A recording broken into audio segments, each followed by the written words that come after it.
Size मोठी आहे का एक्सपोर्ट? लाल नाही ना? लाल 108 लाल आहे थोडं. आपली वक्कल खाली वक्कल वक्कल आहे ना 3 वक्कल. वक्कल. आर्यमानचे आहे ना जायचंय का?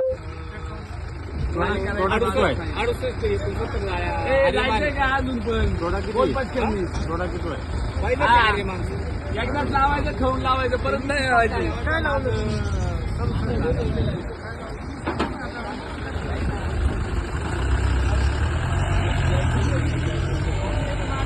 शेट आजची परिस्थिती काय? आजची परिस्थिती नाजूक आहे दादा. पुढं माल नाही राहिले. बाजार जरा आज डाऊनच आहे. तरी साधारण काय अंदाज आहे? आज तरी चांगले माल आहे. 250 पाऊण 300 300. एक्सपोर्ट हा एक्सपोर्ट पाऊण 300. आणि लोकल लोकल 250 250. बाजारभाव वाढतील की नाही? वाटतं ना दिवाळीनंतर मालाची आवक कशी त्याच्यावर डिपेंड आहे. 108 आहे.